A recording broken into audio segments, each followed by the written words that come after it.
Okay, so I'm going to do a short demonstration on how to transplant houseplants.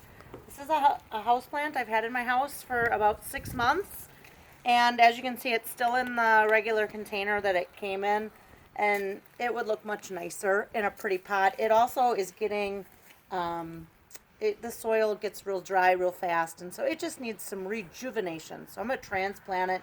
This actually is a plant we know from our plant identification that we've done in the last quarter.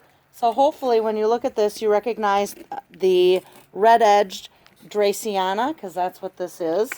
There's 3 different plants in this container. I've decided that I'm going to put 2 in the new pot and then put a 3rd one in a separate pot.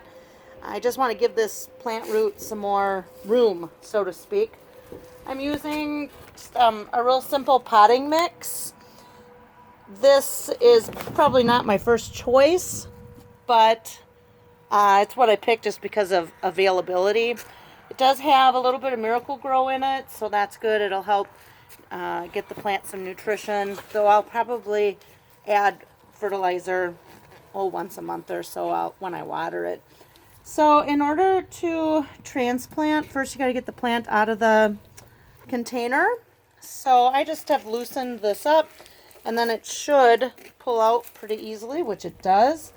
I can see some fertilizer that's there from when I purchased it also. So this is called root bound. When the roots start to circle at the bottom like this, it's just too small of a container for all these plants.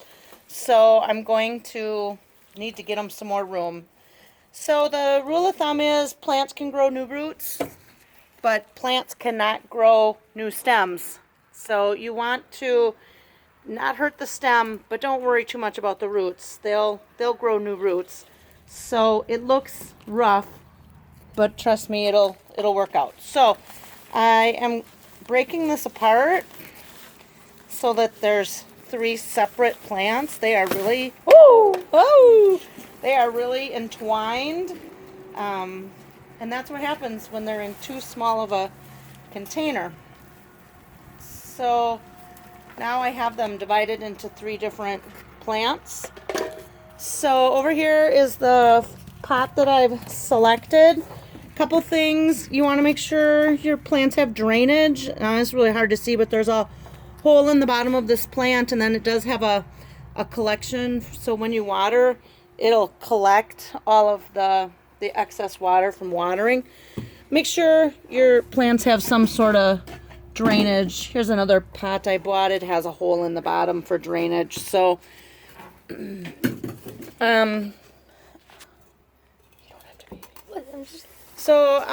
this is some of the potting soil, and I mixed water in with it.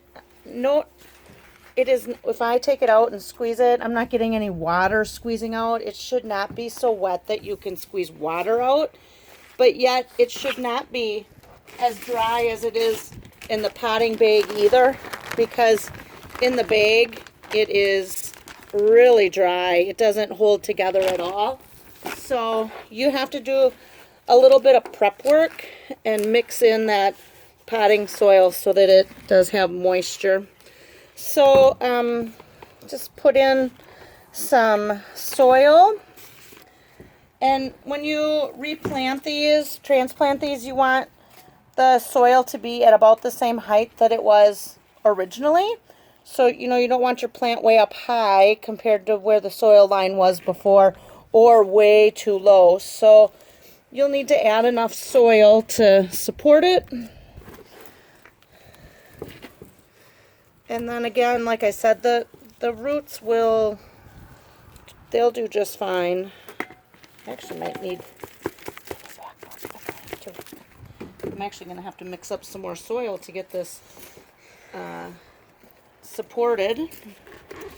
But this is the basics of how you transplant. Even if you're purchasing like tomatoes and you're going to move them out to your garden, it's the same idea, that you want to pull them apart. Again, not worrying too much about roots, but definitely not damaging stems, because it's like breaking our backbone. It's hard to come back from that. So I'm going to mix up some more soil, and I'll fill this so it's pretty flush with the pot, maybe a little bit below, because it's going in my house and I don't want soil all over. But that is going to allow this plant to have a nice pot with a lot more room. Okay, that concludes our transplanting lesson for the day.